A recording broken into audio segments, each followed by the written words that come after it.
Happy Friday. Let's get right back to work. But before I get into today's video, I would ask if you missed yesterday's video, the thankful video, please check it out. I'm going to leave it in the link that, in the description below or in the pinned comment.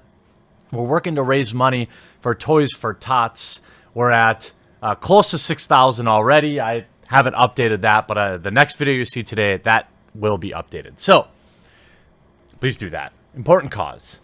Pokemon had a game shutdown due to loot boxes. That's right.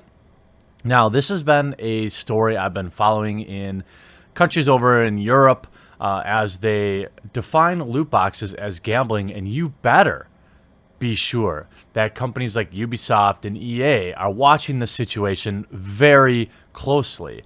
Now, I don't know how many of you have played this game, but Pokemon Duels was shut down in the Netherlands. You saw here, end of service announcement. Thank you for playing Pokemon Duel.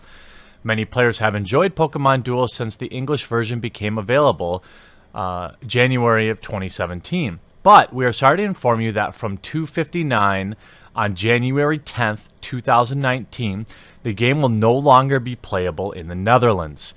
We'd like to take this opportunity to thank you for playing Pokemon Duel, and we hope you enjoyed your time with the game. From 2:59 CET on December 10, 2018, it will no longer be possible to purchase paid items in games such as gems.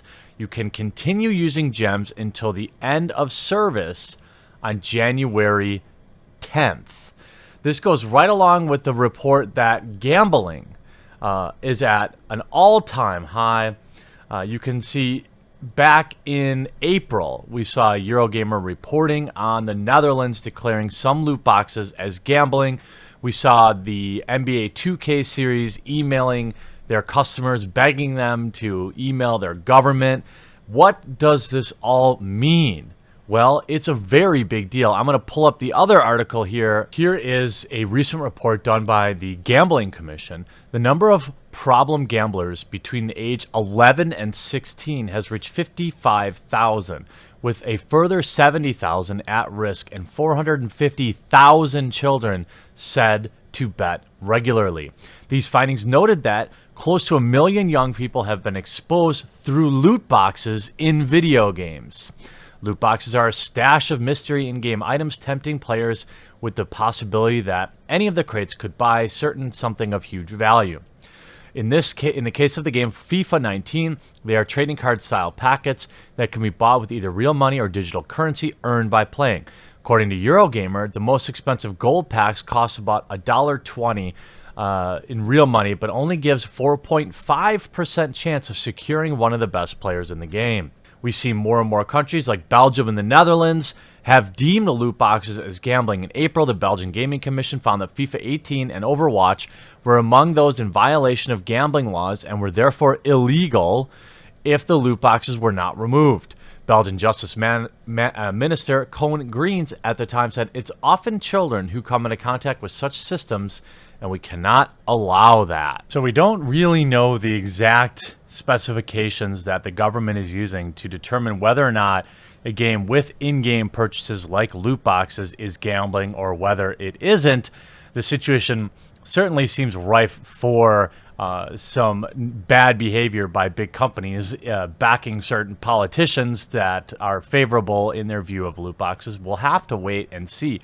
But there is no doubt in my mind that the expansion around the way the government looks at loot boxes is inevitable, and more countries will continue to outlaw them. Now, will this get to the United States? It's tough to say. Things move more slowly here, and the way gambling is already ingrained in our culture, it's hard to say, but certainly companies will be looking at this because it is a free-to-play game set on these predatory microtransactions, and without them, would that game even exist? We see them deciding, hey, Pokemon Duel just isn't worth it. It's a little bit of an older game. But you can rest assured that companies are looking at this, and as more countries, developers, and as more countries outside of, let's say, Belgium and the Netherlands get on board, and I guarantee they will game developers actually change their behavior? Will this mean fewer free-to-play games? It's hard to know, but I guess this is what happens when you get too greedy. The government looks at that, in my opinion, and says, hey, we should be getting a chunk of that. We should be taxing it. Oh, wait, we can't tax child gambling.